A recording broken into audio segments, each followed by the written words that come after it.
지금은 아는 것이 힘이다. 시간입니다.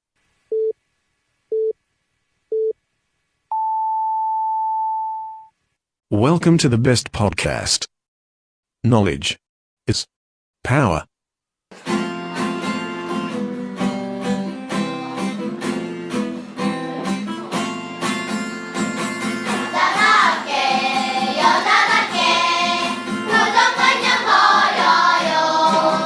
개편 이후 독립된 프로그램입니다. 우리가 사는 세상이 말로만이 아닌 실질적으로 인권이 최우선적으로 추구해야 할 가치였으면 하는 바람에서 만들어진 이상재 국장의 힐 더 월드에 오신 걸 환영합니다.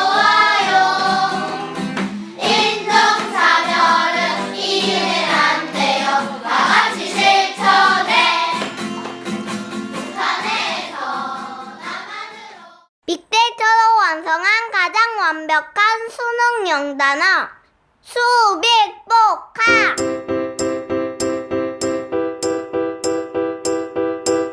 수능 출제 횟수를 확실하게 보여드립니다. 관련 파생어를 완벽하게 정리했고요. 어려운 한자어에 대한 친절한 뜻풀이가 담겨져 있습니다.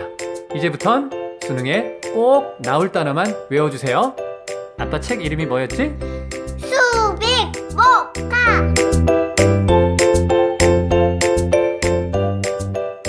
아빠 책 좀 꼭 사주세요.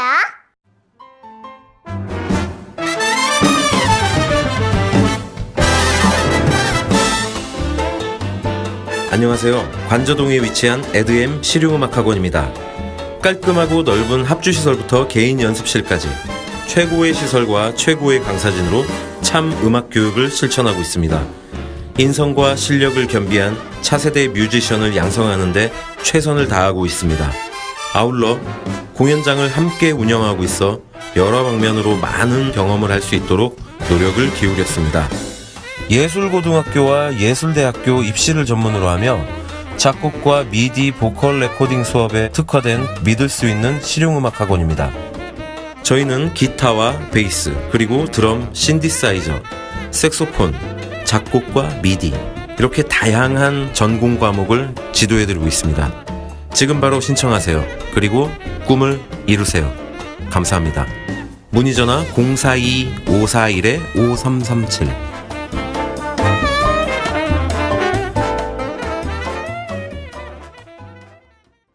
대전, 충청의 뉴스를 새로운 시각으로 말합니다. 임경환 기자의 대충 뉴스. Eyes in the sky, gazing far into the night. I raise my 매주 월요일, 수요일, 금요일 오전 7시 중도일보 임병헌 기자가 대전, 충청의 뉴스를 뻔하지 않은 시각으로 깊이 있으면서도 재미있게 전해드립니다. 지금 카카오톡 플러스 친구에서 아는 것이 힘이다를 친구 추가하시거나 팟빵이나 유튜브, 페이스북에서 아는 것이 힘이다를 검색해주세요.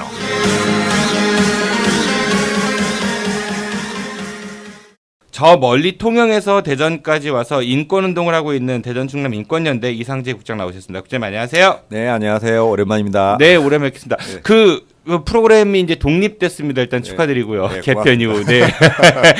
어떤 프로그램은 정리가 됐거든요. 네, 근데 살아남으신 게 아니라 독립이 됐어요. 축하드립니다. 아유, 네. 그리고 프로그램 이름이 이제 힐 더 월드거든요. 그 마이클 잭슨 노래로도 유명한 그 말인데 어떻게 마음에 드시는지요? 아, 정말 마음에 들어요. 근데 인권하면 이게 좀 약간 부정적이거나 약간 공격적인 걸로 생각하시는 분도 물론 그렇기도 하긴데 사실은 근데 또 인권을 통해서 세상을 또 밝게 또 치유하는 게 있는데 아주 그 핵심을 잘 짚어준 제목인 것 같습니다. 아, 예, 제가 좀 촉이 있습니다. 네. 그래요. 뭐 국장님은 여름철 동안 페이스북 보니까 책도 좀 읽으신 것 같고 뭐 책을 워낙 사랑하시니까 네. 그리고 대전 충남 인권연대에서 제6기 인권학교를 뭐 열었다 이런 걸 제가 본 것 같거든요. 네네네. 그 인권학교가 어떤 거죠? 저 인권학교는 이제 올해로 6번째인데요. 그 저희 단체 만들고 나서 처음 시작한 사업 중에 그럼 하나고, 6년째 된 거예요? 그러니까 한 해는 2번 했었어요. 그래서 보통 1년에 한 번 정도씩 하는데 그럼 첫 해에만 2번 한 예, 거예요? 두 번째 해에 두 번 했고요. 2번 하다가 네. 벅차가지고 네, 그래서 이제 1년에 한 번으로 1년에 네. 한번 하는 거고. 네. 이 인권학교 뭐 이렇게 뭐 수료증 주고 그런 건 아니고 이름만 그냥 인권을 배운다 이런 개념이고 대중적인 좀 인권을 대중적으로 좀 알리는 거예요. 그래서 제 회원과 시민들에게 좀 인권이 이런 것이다. 또 인권이 여러 가지잖아요. 뭐 그렇죠. 뭐 생존권부터 시작해 가지고 휴식권, 노동권 뭐 다양한데 그 해에 조금 그 이슈가 될 만한 것들을 좀 잡아 가지고 이렇게 하고 있는데요. 올해는 뭐 여성 인권이라든지 뭐 역사 그리고 경찰, 검찰 개혁이라든지 그리고 인권 일반에 대해서 시민들에게 좀 강좌를 하고 있는데요. 호응이 좋아가지고 한 60여 명 신청을 했었어요. 네. 그래서 아주 잘 진행되고 있습니다. 그 예. 60, 뭐 지금 또 계속 하고 있는 예, 거죠? 지금 몇 번 하는 건가요? 지난주에 이거 스타트를 끊었고요. 4주간 매주 화요일 저녁 총 4회. 예, 4회 합니다. 네. 끝나고 반드시 그 인권학교를 수료하신 분들의 평을 좀 들어봐야 될 것 같아요. 네. 어떤지. 좋습니다. 예. 그 우리가 보통 인권하면 소수자들 인권 얘기를 더 많이 하는데 네네. 기회 되면 그런 것도 한번 해보세요. 그 정치인의 인권 뭐 이런 거 있잖아요. 남성 인권 이런 거 아무도 안 다루는. 근데 이제 뭐 그게 꼭 없다고는 할 수 없는데 네. 인권의 이제 본연의 의미에서는 이제 다수라든지 이거는 인권의 영역이 아니라고 또 이야기를 하거든요. 네. 그냥 권리지. 권리. 그냥 일반적인 권리지. 예. 뭐 경영자의 인권, 뭐 네, 그러니까 기업가의 인권, 그 사람, 재벌 인권. 그러니까 이렇게 되는 거예요. 경영자나 재벌은 정부한테 자기 인권을 얘기할 수 있죠. 근데 이제 그 사람들이 그 밑에 사람들한테 나도 인권 보호해다오 하는 거는 그 인권 이론이나 원칙에는 그게 들어맞을 수가 없는 거죠. 네. 아니 재밌을 것 같아가지고 그 말씀을 드렸고 네. 또 인권 영화제가 우리 대전에서 있었다고 들었습니다. 유림공원인가 유성? 예, 유림공원에서 했습니다. 요거는 뭐 저희 단체 단독으로 한 건 아니고 저희 단체를 비롯해서 뭐 양심과 인권 나무, 창교육 학부모회, 평화 여성회 뭐 이런 데서 5개 단체와 그다음에 대전 인권사무소와 같이 진행을 하는 거거든요. 매월 셋째 주 화요일에 그 인권 영화 모임을 해요. 그 단체 네. 의원들이 모여가지고 하는데 이번에 여름이고 해서 특별히 야외 그 음악제를 한번 해보자, 영화제를 한번 해보자 해서 했는데 지난주 금토 해서 첫째 날은 나라라 펭귄, 둘째 날은 나라라 펭귄. 예, 나라라 네. 펭귄은 그냥 뭐 뽀로로 얘기는 안 했죠. 만든 지는 제부터 했는데요. 예를 들면 뭐 학생 인권부터 그러니까 아이들 인권부터 직장 내 뭐 소수자 예를 들면 그 영화 내용 보면 뭐 채식을 하고 담배를 안 펴서 좀 약간 왕따 당하는 직장인의 어떤 그런 모습 그리고 뭐 노인들 특히 인권 이걸 다룬 그런 것들이었고요. 4등은 그 작년에 만들어져 상당히 화제가 됐었는데 네. 4등? 예, 4등. 수영 선수 꼬마인데 학생인데 4등 1, 2, 3, 4등 네, 4등. 네. 근데 수영대회 매일 4등만 하는 거예요. 4등만 해서 이 엄마가 좀 그 지나치게 개입을 해서 아이가 폭력을 당해서라도 어떻게든 성적을 나게 하는 어떤 그런 내용인데 한국 사회에 만연돼 있는 이 성적 지상주의 그리고 폭력에 대한 그 좀 무감각한 걸 갖다가 좀 고발한 영화였는데 둘째 날 모두 한 100여 명 정도씩 와서 첫째 날 둘째 날 다 괜찮았고요. 둘째 날 비가 약간 와가지고 그랬는데 네. 뭐 또 와서 개의치 않고 다들 재밌게 보시더라고요. 뭐 그 우리 동네 이제 대전에서도 이런 움직임들이 활발하게 일어나고 있는 것 같아서 참 다행이다라는 생각이 들고요. 네, 다음번 인권 영화제 할 때는 좀 저한테도 미리 알려주세요. 네, 저 몰랐었거든요. 그래요? 지나고 나서 사진 보면은 네. 아이고 뭐 지나간 거니까. 네. 돗자리도 제공해가지고 주민들이 아주 좋아하더라고요. 네, 알겠습니다. 오늘은 어떤 이야기를 들려주실 건가요? 오늘은요, 뭐 우리 지역만의 문제는 아닌데 그 지금 갑질 문화, 갑질 문화 이런 것이 어느 순간 아주 그냥 너무 만연한데 이 갑질 문화의 본질 그리고 이게 왜 이렇게 일어나는지 이걸 막으려면 어떻게 해야 되는지 좀 알아보고요. 또 지역에서 그 인권 보호관하고 인권센터가 9월 되면 이제 활동을 하는데 그것도 조금 뭐 이게 좀 살펴보았으면 좋겠습니다. 네, 그러면 먼저 갑질 얘기부터 해보죠. 사실 이 갑질 얘기는 몇 해 전부터 뭐 백화점에서 그쵸 뭐 그 무릎 꿇리고 뭐 싸대기 때리고 그리고 가장 최근에는 군대에서 있었던 별 포스터, 네네 뭐 거의 노예처럼 뭐 부렸다 뭐 이런 얘기 있었는데, 네 갑질 뭐가 문제입니까? 뭐 문제인 건 다 잘 아시는데 잘 아시는데. 이게 범죄 행위예요, 사실은. 범죄 행위? 네, 그렇죠. 폭력으로 예를 들어 타인을 갖다가 아니면 폭력 내지는 아니면 수치심을 주군다든지. 그렇죠. 싸대기 때리는 건 폭행죄네요. 네, 폭행죄고 그리고 수치심을 준다든지 뭐 모욕을 준다. 모욕죄도 있죠. 네. 모욕을 준다든지 하는 죄인데 어느 순간 이거 갑을 문화 해가지고 갑질 이렇게 해가지고 그냥 관행처럼 어쩔 수 없지 않냐 이렇게 되고 있는 것 같아요. 계약서만 봐도 갑과 을이 딱 있잖아요. 예, 그러니까 그리고 관할 분쟁이 있을 시 뭐 갑의 관할 법원 주소지의 관할 법원에서 한다 뭐 이런 거 있고. 근데 사실은 딱 거기서 멈춰야 되는데 이것이 이게 사회로 나온 거죠. 이제 그게 우리 뭐 계약서 쓰면 갑을 말씀하신 대로 우리가 되는데 거기서 딱 떼야 되는데 이거 보면 사회로 나와가지고 힘 있는 자, 권력 있는 자는 갑이고 힘이 없는 자, 소수자는 을처럼 이렇게 돼가지고 이게 전 사회 전방으로 이렇게 어느 순간에 퍼져 있는 것 같아요. 예를 들면 이제 권력 기관인 뭐 군대라든지 뭐 경찰 뭐 이런 데도 그렇고 기업 또 그렇고 학교도 그렇고 전방위로 퍼져가지고 이걸 이제 사실은 아주 그 심각한 범죄 행위다, 인권 침해 행위다라고 이렇게 다들 하는 사람이나 당하는 사람이 생각을 해야 되는데 말씀하신 것처럼 갑질 문화 뭐 이렇게 하니까 어쩔 수 없는 거 아니냐. 그러니까 관행처럼 일종의 되어 있는 것 같아서 이건 상당히 큰 문제 아닌가 하는 좀 생각이 들어서. 갑질 피해 당해 보신 적 많으시죠? 그럼요. 좀 생각나는 거 얘기. 우리 군대 얘기 나왔으니까. 군대 다녀오셨죠? 저는 군대에 그러면은 모르시겠구나. 군대에서 가장 흔한 갑질 뭐 굉장히 많죠. 거기는 뭐 갑질 덩어리인데 뭐 예를 들어 가지고 과외하는 병사들도 많아요. 그렇죠. 네, 그 부대장이나 이런 자녀들 좀 좋은 대학 다녔거나 뭐 좀 있으면은 과외하는 거 그거 뭐 갑질이죠. 그렇죠. 그리고 저는 군대를 안 갔다 와가지고 또 그런 걸 갖다가 객관적으로 들을 수 있잖아요. 일단 뭐 어느 술자리를 가든 남자들끼리 보이면 뭐 축구 얘기하면 군대에서 축구한 얘기로 변질되고 밥 먹은 얘기하면 군대에서 밥 먹은 요즘은 그런 얘기 안 해요. 근데 제가 일반 직장 다닐 때는 항상 그랬어요. 근데 보면 말씀하신 것처럼 과외병, 골프병, 테니스병, 뭐 지구의 문제 그런 공감병, 그런 거창한 거 말고도 커피 심부름도 되게 많이 하고요. 저는 그거 했었어요. 그래요? 네, 그리고 옷 다리는 거, 뭐 이렇게 그 간부들 옷 다려주고 군화 닦아놓고 이런 것들 사실은 그거를 병사가 할 이유가 없거든요. 그렇죠. 그리고 간부 화장실 청소 뭐 이런 거 왜 그런 거를 병사들이 해야 되는지. 그러니까 군인 이 사병의 본분이 그 간부들 딱 가리는 아니잖아요. 그렇죠. 그게 뭐 전쟁하고도 상관이 없는 거고. 전쟁 나면은 보통 사병들은 돌격 앞으로인데 이제 장군이 이런 분들은 뒤에 가셔가지고 지휘하잖아요. 찰리 채플린이 유명한 얘기를 했죠. 전쟁 나면 전쟁을 주장한 사람이 먼저 나가라.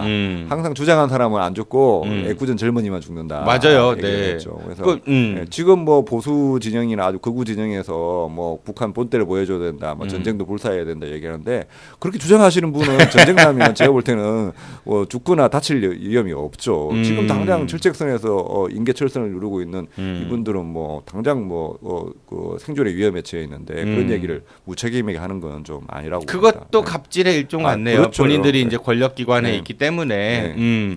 어쨌든 아까 이제 군대 얘기 나왔으니까 얘기하는 거 말씀드리는데 이게 왜 이게 만연할까? 저 나름대로 생각을 해보면 우리 교육 과정에서 제대로 된 권리 행사는 그 교육을 제대로 받지를 못하고 오히려 의무만 막 강조를 받는 그 시스템인 거죠. 그 학생의 본분은 공부야. 선생님 말씀을 잘 들어야 돼. 이런 것만 교육을 받았지.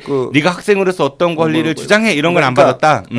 교복 입은 시민으로서의 권리가 뭐가 있는지 그리고 제복 입은 군인이지만 제복 입은 시민으로서의 권리가 뭐가 있는지에 대해서는 예를 들면 제대로 된 교육을 받지 못하고 있죠. 그랬네요. 제가 인권 교육하다 가서 항상 물어보는 거에 국민의 4대 의무 뭐냐고 물어보면 그 중에서 아무리 나이 많으신 분들도 한 2-3개씩은 대답을 하세요. 뭐 교육, 국방, 납세, 근로까지 4대 의무죠. 요즘 초등학생은 뭐 환경 보존의 의무 해가지고 5대 의무 거라고 저한테 알려주기도 하더라고요. 네, 그러니까 이렇게 의무는 자세히 그 설명을 봤는데 나머지 권리 우리는 헌법에 예를 들면 헌법 2장이 10조부터 39조 국민의 권리의 의무인데 그 4개 빼고 나머지 26개는 전부 다 권리예요. 모든 국민은 이러이러한 권리가 있다. 모든 국민은 이러한 권리가 있다 이러는데 그 권리는 제대로 된 교육받을 기회가 없는 거죠. 그렇네요. 예, 뭐 시험에도 4대 권리만 나왔던 것 같고. 그러니까 그것만 주구장창 외우게 하는 거죠. 외우게 하고 우리가 시민으로서 어떤 권리가 있는지는 모르는 거죠. 그러니까 학교에서 이러죠. 특히 남성들은 군대 가면 아까 말씀하셨던 그런 뭐 갑질에 대응도 못하고 아 세상 다른 게 이런 건가 보다. 그치, 군대 가서 세상을 배우는 거고 그러니까 철 들고. 네, 철 드는 게 그런 거예요. 철 드는 게 권력 앞에 굴종해야 되는 법을. 그런 상태로 철이 안 들었어요. 군대를 안 갔다 오셔가지고. 그래서 제가 인권 운동을 하는 것 같아요. 아 이상재를 군대로. 네. 그리고 대학을 가봅시다. 대학을 가보면 그냥 그 1년 먼저 왔다는 이유로 2년 먼저 왔다는 이유로 그냥 거기서 폭행이라든지 갑질 문화가 만연하게 되는 거예요. 선배들이 이른바 OT 가면은 엎드려 뻗쳐 시키고 MT 가서 뭐 술 시키고 뭐 신고식.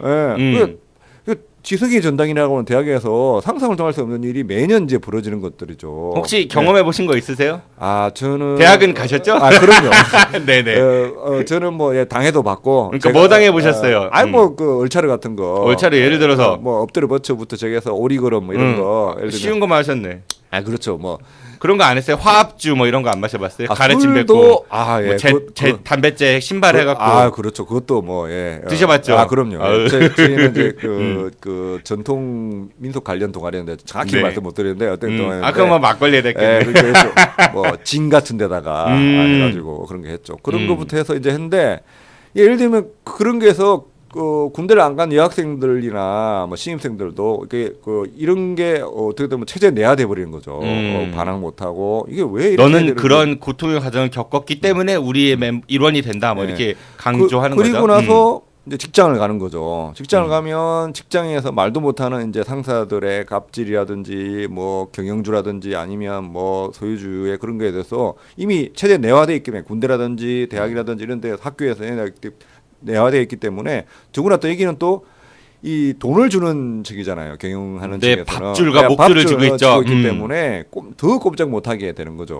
그런데 저는 그렇게 생각해요. 이제 학교라든지 이런 데에서 인권 교육이라든지 의무뿐만이 아니고 권리 교육도 돼야 되는 것들이고 특히 기업들이 IMF 지나면서 이 경영자들이 예전하고는 다르게 예전에 한 5배에서 10배 정도 연봉을 받다가 뭐 웬만한 기업들은 수십 배, 수백 배의 연봉을 받는 걸로 이제 많이 옵션 뭐 큰 회사들만 그렇죠. 근데 아니 뭐 중간급 정도도 제가 볼 때는 그런 것 같아요. 망하는 회사도 많아요. 네, 그렇죠. 근데 그러다 보니까 자기가 고용하고 있는 그 노동자들이 소유물로 생각이 되는 거예요. 이거 다른 세계에 있는 니네들하고 나는 다른 세계에 있는 사람들이다. 그렇죠. 생각이 되는 거야. 그러다 보니까 이제 갑질이 좀 만연하게 되는 것 같은데 이걸 좀 방지한다고 해야 되나? 이걸 좀 예방할 수 있는 방법은 제가 볼 때는 여러 가지가 있는데 뭐 좀 단호한 처벌이라든지 그런 게 있을 때마다 단호한 처벌이라든지 이런 게 있을 수 있는데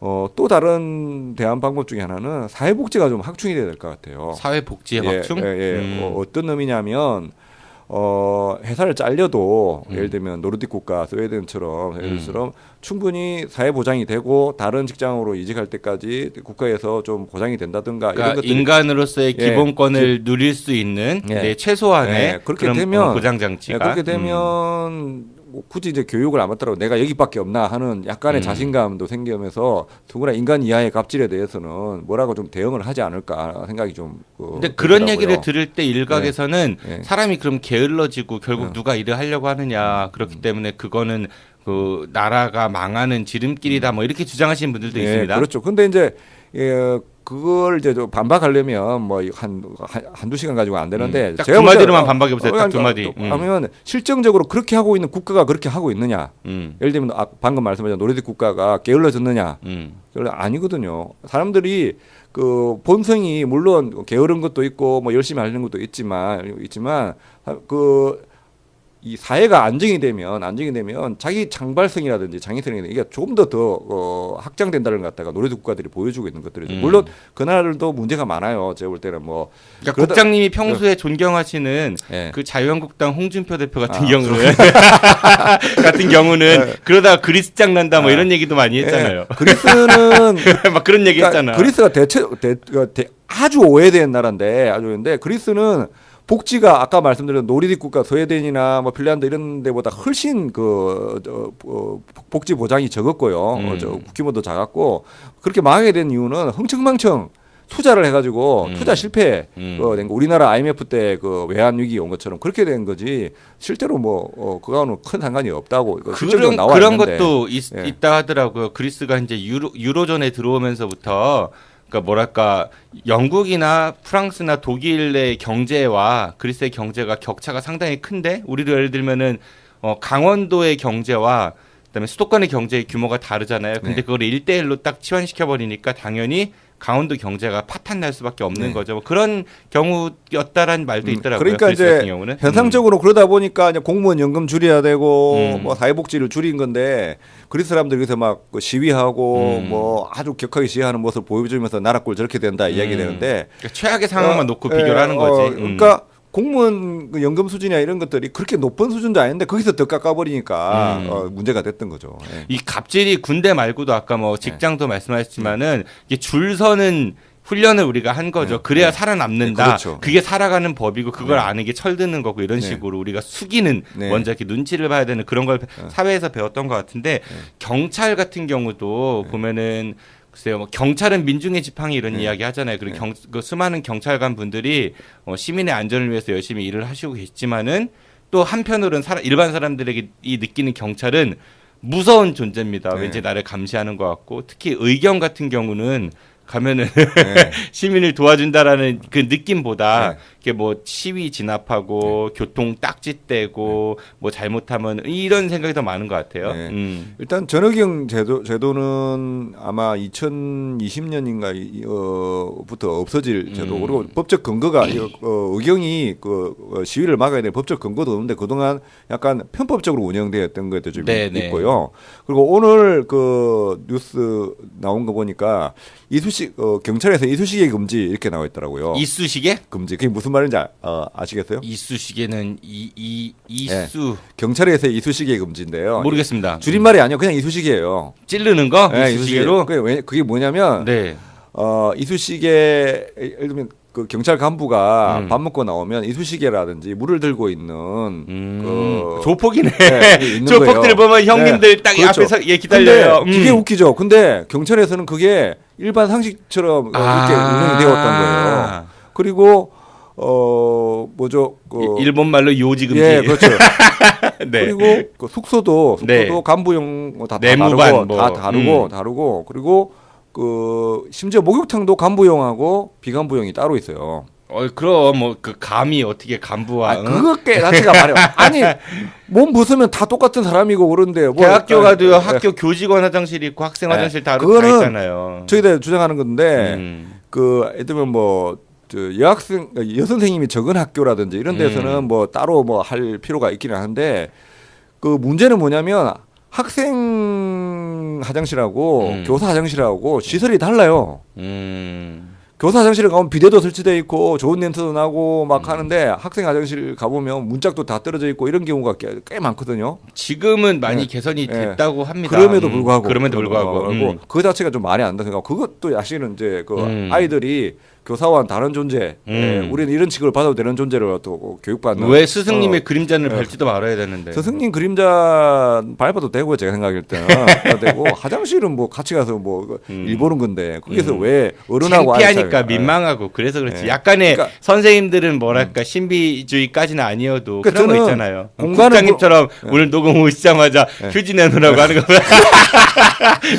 그러니까 공간은 분리될 수 있다고 하지만 시설은 차이가 나면 안 되는 거죠. 뭐 그런 그 아이들 청소하러 갈 때 청소하러 갈 거 아닙니까? 요즘은 많은 학교들이 그래서 예전에는 학생들이 선생님 화장실 청소, 교무실 청소를 했다고 하는데 요새는 많이 이게 줄었다고 합니다. 그렇죠. 청소 용역 분들이 오셔서 하시고 사실은 그게 맞는 것 같아요.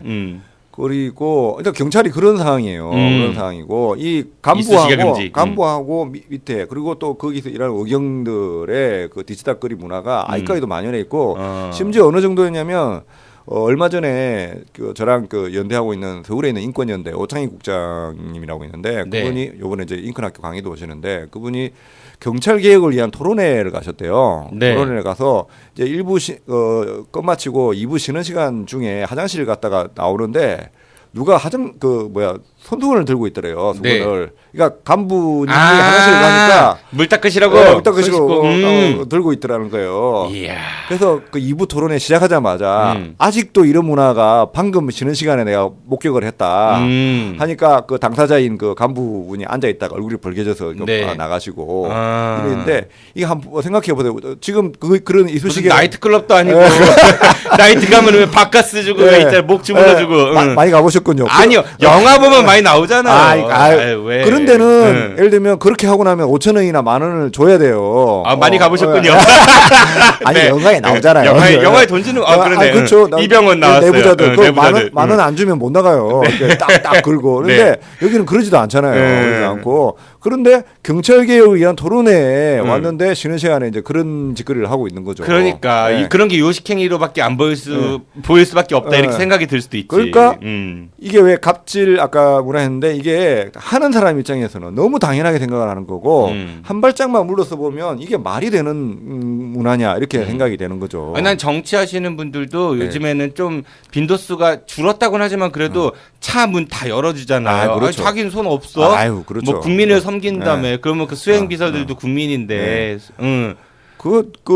지금 그 보좌관들 그 인턴까지 포함한 9명까지인가 아마 국회의원 같은 경우는 들을 수 있는데 아니 그 9명 중에 한 명 그 문 열어주고 기사하고 뭐 이런 것도 예를 들면 디지털거리 다 하고 제가 볼 땐 그런 것만 줄여도 한 5-4명만 해도 충분할 것 같아요. 많이 돌아다니시는 분들 같은 경우 운전에 도움을 받으실 수 있다고는 생각이 되지만 그래도 이제 그게 뭐랄까 뭐 기사 두는 게 일종의 폼 과시 뭐 이런 게 뭐 군대 같은 경우 웬만하면은 다 그 장교들 운전 잘 안 하고 선탑자 자리에 앉아가지고 그렇잖아요. 김종대 의원이라고 왜 정의당 국방 전문가죠. 그분이 예전에 그 칼럼 쓰신 것 중에 우리나라 모병제로 바꿔야 된다는 주장에 대한 자기 의견을 한 게 있는데 아직까지는 좀 시급하다 그런 것들이 시급한데 그런데 그 군대 개혁의 입장에서 보면 우리나라 군대가 한 65만 명 정도 되나요?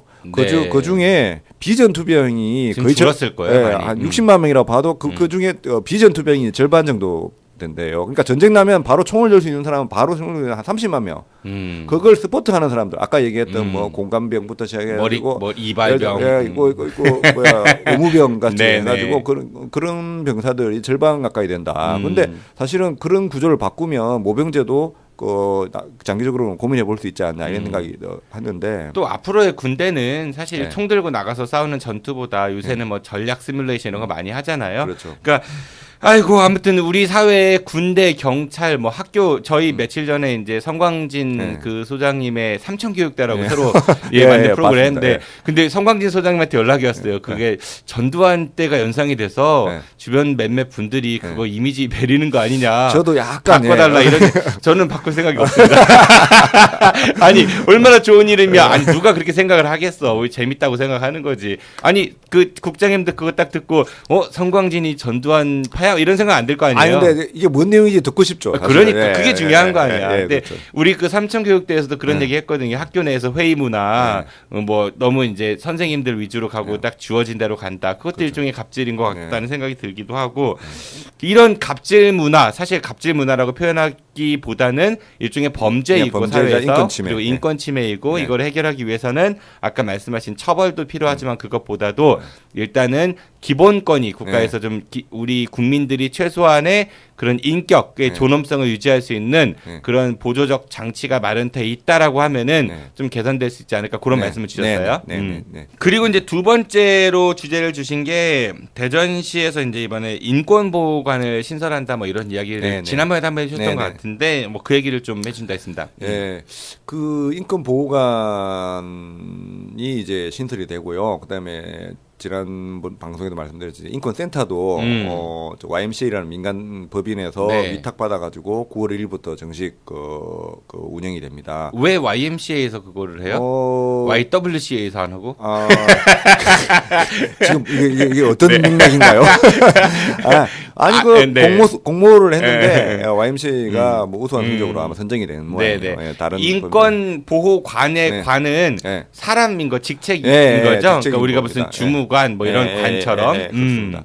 그리고 인권보호관이 하는 일은 뭐냐면 그 대전시의 행정을 하면서 아니면 대전시라든 조직이 했던 아니면 대전시 공무원이 했던 간에 그래서 일반 시민들이 그리고 이게 산하기관도 포함됩니다. 산하기관들이 함에 있어서 일반 시민들이 인권 침해를 받았다 하면 인권보호관한테 가서 나 이거 상담하고 이르는 거구나. 네, 그렇죠. 그렇게 해서 그러니까 대전에 있는 모든 사람들은 인권에 무슨 뭔가 침해를 받았다 싶으면은 인권보호관에 일러야 된다. 그렇죠. 가서 이렇게 그 상담도 받고 만약에 인권 침해를 받았으면 인권 침해 행위다라고 되면 인권보호관이 시장님한테 시정 권고를 갖다가 할 수 있는 거죠. 그런데 이게 처음 만들어질 때 저희 이제 대전시에 인권위원회라는 게 있어요. 조례에 따라서 저도 저기 위원인데. 그래서 그 처음 안을 수당 줘요? 네, 줍니다. 주는데 뭐 얼마 되지는 않지만 주는데 저희가 이제 권고를 했었어요. 좀 왜냐하면 이거 6급 상당이더라고요. 인권 보호관의 직급이 6급 상당이고 다른 예를 들면 서울시나 이런 데 보면 이거는 인권 5호관이라는 이름인데 보호관이 5호관인데 상임이 있고 상임 한 사람이 있고 예를 들면 매일 출근하는 상임이 있고 그 비상임이 여러 분 계세요. 그래서 이제 어떤 사안이 올라왔을 때 이게 인권 침해 사안이다 판단이 되면 인권 옹호관 회의를 열어가지고 여러 사람이 이제 의견을 내고 거기서 이제 합의가 되면 이제 이거 인권 침해 행위다고 이제 결론을 내고 시장한테 이제 이야기를 하는데 이걸 혼자서 해야 되는 거예요. 되게 주관적일 수밖에 없네요. 그리고 6급 정도 되니까 보통 관자 붙으면은 5급 이상 생각 많이 할 것 같은데. 근데 이제 물론 계약직이긴 하지만 그래도 계약직이니까 좀 더 편하게 조금 뭐 5급이나 4급 정도 해도 하는 게 조금 건의도 생기고 조직 내에서 그러니까 조금 힘도 실어줄 수 있을 실제로 5급부터가 어떻게 일종의 이제 우리 행정고시 패스하면은 사무관 그렇죠. 되는데 그게 5급이잖아요. 그렇죠. 굳이 이제 뭐 이게 뭐 이거 뭐 급 이런 거보다는 권위가 있으니까 약발이 먹혀야 되고. 그런데 뭐 그렇게 또 권고를 했는데 아무래도 이제 그 주관 부서가 자치행정과인데 그걸 하는 부서보다는 자치행정 과장님은 한 4급 정도 되지 않으세요? 그러니까 그 약 6급이시면 약발이 안 먹힐 수도 있겠네요. 그래서 이 구조가 어떻게 되냐면 그 밑에 이제 직원처럼 있는 거죠. 그러니까 직원처럼 있는 거니까 말은 독립성이지만. 근데 예를 들면 그리고 저 지난번 회의 때 이제 근데 왜 5급 아니 6급으로 했대요? 4급이나 5급을 안 하고? 뭐 재정상 문제가 월급 차이가 많이 나나? 뭐 아니면 뭐 조직 구조상에 좀 어려움이 있었다 얘기를 조직 하더라고. 구조상에 어떤 어려움이 있었대요? 그러니까 뭐 4급 5급 한 명 계약직이긴 하지만 늘리려면 상당히 좀 어려움이 있다. 어떤 어려움이 있었대요? 그러니까 안 물어보셨죠? 아니요. 물어보셨어요. 어떤 어려움이냐고. 대답했고 일단 어떤 어려움이냐면 그걸 그 결정하는 기획 관련 부서가 있는데 그 부서에서 계속 안 된다는 얘기를 왜 안 된대요? 그러니까 뭐 아까 얘기했던 이제 그런 얘기를 갖다가 이렇게 하는 것들이죠. 아까 어떤 얘기했죠, 우리가? 조직 구조상에 있어서 4급이라든지 5급이 한 명 더 늘어나면 이 균형이라든지 아니 말도 안 된다. 그러니까 설득력이 제가 자꾸 이렇게 캐물어본 게 왜 이유가 뭐냐면은 설득력이 없다는 얘기인 거예요. 그렇죠. 그래서 저희들도 왜냐면 이게 뭐 정규직 직원은 아무리 말단이라고 해도 한 명 늘리려고 하면 엄청난 중앙하고 특히 기획재정부하고 싸워야 돼요. 제가 이제 그걸 예전에 해봐서 아는데 그래서 문재인 대통령 되고 나서 박원순 시장이 제일 처음 한 게 인사권 좀 다오. 인사권이 뭐냐면 누구를 어디다 승진시키고 전보시키고 하는 게 아니고 자유롭게 늘리고 줄이고 할 수 있는 권한을 자치단체에 다오와 했던 것들은 처음 만나서 한 게 그거예요. 지방자치단체 만나가지고 할 때 그만큼 어려운 거예요. 이제 예를 들어 하려면 그러니까 뭐 시간적으로 정규직의 경우는 그러니까 맨 이제 부서를 갖다가 좀 창조적으로 늘릴 수도 있을 거 아니에요. 무슨 센터를 만들든지 그렇게 할 때마다 센터장은 다 시간제 뭐 가급 나급으로 이제 뽑는 거죠. 뽑아가지고 하는데 그 기왕 별정직이면은 뭐 그렇지. 좀 급수 높여서도. 근데 돈 차이 많이 안날 이제 것 저는 이제 같은데. 중요한 거는 뭐 시간제 뭐 6급이냐 5급이냐를 다 떠나가지고 일단 이게 그 상담하고 인권 침해 받는 사람들 갖다가 이게 상담하고 또 그게 따른 이제 권고를 해야 되는 직책이면 뭐 상담실도 따로 마련돼야 되고. 네, 상담실이 없어요? 예, 아직까지 준비가 안 됐더라고요. 그래서 어떻게 할 거냐 뭐 이렇게 얘기했는데. 그럼 시청 앞 벤치에 앉아가지고. 그러니까 이게 햇살을 받으며. 이게 그 얼마나 심각한 문제냐면 예를 들면 그 시민들이 그 진정을 하러 가면 말씀하신 것처럼 이거 좀 그 긴박한 얘기니까 시청 앞 벤치든지 아니면 커피숍에서 만나서 이야기를 하든지 할 수도 예를 들면 있는데 신원이 보호돼야 되잖아요. 네, 이런 것들은. 그것도 말이 안 되는 거고 사실은. 근데 그 시청이나 아니면 뭐 구청이라든지 아니면 산하기관에 말단 공무원 중에 누구 하나 인권 침해를 예, 그 고위 공무원한테 당했다. 네. 그리고 지청 공무원이라고 생각해 보세요. 그러면 뭔가 독립성이 보장된 데 가서 얘기를 해야 될 거 아니에요. 그렇죠. 근데 만약에 자치행정과로 가서 하게 하면 다른 과로 가서 제일로 왔어. 다른 과로 가가지고 제 어려움을 이야기를 하는 거잖아요. 낙인 찍히겠네. 그렇죠. 이 비공개성이라든지 이런 것들이 하나도 보장이 안 되는 것들이죠. 네. 그래서 좀 시급하게 이런 갖다가 그 빨리 공간이라든지 이 업무의 독립성이라든지 이걸 좀 보장을 해달라고 했는데 이 6급에 대한 문제가 뭐냐면 업무에 대한 독립성도 이렇게 되면 좀 보장이 안 되는 거 아니냐. 왜냐하면 그 아까 말씀하셨듯이 과장님 밑에 와서 이제 근무를 하는 거니까. 이게 다른 데도 좀 비슷해요. 다른 기왕 할 거면은 좀 잘하면 좋은데 이렇게 생색은 낼 것 같으면서도 실효성에 있어서는 물음표가 막 그렇죠. 붙는 약간 이해가 안 되는. 그리고 혼자서 그거를 판단하기에는 엄중한 사안들이 많을 텐데, 그러니까 이게 대전시 인권보호 및 증진 조례에 따르면은 시민 인권보호관은 3명까지 둘 수 있다고 하는데 현재로서는 1명 6급. 네, 그것도 저희가 그러면 상임 1명 하고. 비상임으로 2명 정도, 2-3명씩 투자했는데 그것도 왜 안 한대요? 묵살됐어요. 돈 때문에? 제가 볼 때는 그 뭐랄까 이 추진하는 쪽에서 조금 의지가 조금 덜해 보인다라고 생각이 되는 거죠. 보이고 또 그걸 이제 관할하는 기획부서에 그래서 조금 파워도 좀 딸리는 거 아닌가 하는 생각도 그럼 하고. 파워가 딸린다는 얘기는 그거를 싫어하거나 막는 쪽은 어떤 파워예요? 되게 예를 들면 인권 부서라든지 이런 것들이 늘어나는데 좋아할 만한 기존 조직은 별로 없을 것 같아요. 근데 물론 이제 공무원 조직에서는 그러니까 특히 이제 위로 올라갈수록 안 좋을 그러니까 간섭한다 생각도 들고 자꾸 말 나오면은 귀찮으니까 그런데 단체장은 정치인이니까 그런 거를 좋아해야 될 것 같거든요. 표로 먹고 사는 사람이니까.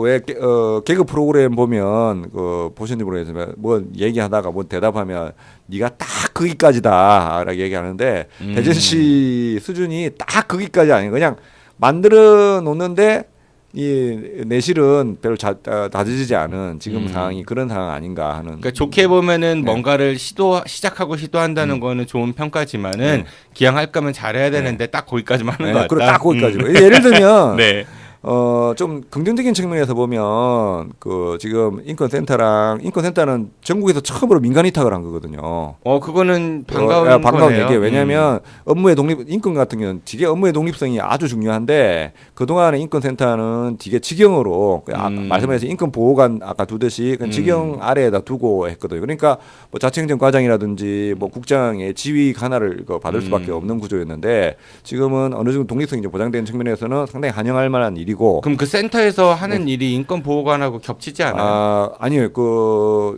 민원 상담 정도는 해줄 수 있고 센터에서는? 1차적인 해줄 수 있고 주요 업무는 인권 문화 확산이라든지 인권 교육이라든지 이런 것들이 될 수 있겠죠. 센터에서는 그러니까 상담해주고 그리고 뭐 교육 같은 거 강의 뭐 이런 거를 하고 인권 보호관은 그러한 실제 사례들을 접수해서 평가해갖고 그거를 시장에게 권고 사안을 전달하는. 좀 다른 거네요. 완전 다른 거고. 인권 보호관이 인권 보호 센터에서 일하는 건 아니네요. 아닙니다. 사무실도 다른 거고. 네, 아니고. 완전 그럼 다르고요. 보호 센터 안에 사무실 두면 안 되나? 그 의견도 있었는데, 네네. 그건 아직 제가 그게 예를 들어 법리적 문제라든지 그걸 어떻게 해야 될지에 대해서는 좀 고민을 좀 해봐야 될 것 같아요. 아니면은 사무실 운영비 뭐 그렇다면은 아예 사무실을 주지 말고 전화하면 찾아가는 서비스. 그게 더 비밀 보장도 될 것 같고 자연스럽게 만나는. 근데 일단은 시민들이 잘 모르잖아요. 이게 생겼는지 네. 잘 모르기 때문에 일단은 좀 많이 알리고 많이 알리고 전화번호도 핸드폰 번호로 딱 띄워놔갖고 그러면 전화나 카톡 문자 주시면 언제든 찾아갑니다. 찾아가는 인권보호관. 어때요? 그걸 만약에 그 되신 분이 감당을 할 수 있으면 저는 권하겠는데 저는 이제 제가 인권단체 해본 입장에서 권하지는 않는 게 이거 그렇게 되면 밤이고 뭐 주말이고 뭐 대중 없어요. 지난 주말에도 상담 전화 와가지고 출장 가는 길에 근데 그분은 왜 이렇게 전화를 안 받느냐 뭐 하고 하는데 사실 토요일이잖아요. 토요일이면 인권 연대에도 인권이 필요해요. 그렇죠. 근데 또 해보니까 그렇게 급한 사안도 아니었더라고요. 월요일 날 충분히 통화해도 되는 것들인데 뭐 그런 게 있는 거죠. 저는 마음이 급하신 거였겠죠. 예, 그렇죠. 저희들은 뭐 그런 분들 위해서도 전화는 이제 착신 전화를 해놓습니다. 그러니까 제가 전화를 받는 거고 하긴 하는데 거기도 이제 행정 공무원이고 하기 때문에 공무원이기 때문에 제가 볼 때는 그렇게까지는 권하고 싶지는 않습니다. 알겠습니다. 그 인권이 정말 말로만이 아니라 우리 생활 곳곳에서 존중받는 것이 당연한 사회가 되었으면 하는 그런 바람을 가져봅니다. 네, 국장님 오늘도 좋은 말씀 주셔서 감사드리고요. 국장님의 말씀이 힐더월드, 힐 대전, 대전의 힐링이 되는데 큰 보탬이 됐으면 좋겠다는 생각이 드네요. 다음 시간에 다시 뵙겠습니다. 안녕히 가십시오. 네, 고맙습니다. 내일은 우리 지역의 뉴스를 새롭고 재밌는 시각으로 분석해드리는 시간이죠. 중도일보 임병환 기자의 대충 뉴스가 여러분들을 찾아갑니다. 내일도 많은 청취 부탁드리고요. 지금까지 진행의 정진호였습니다. 청취해주셔서 고맙습니다. I'll be back.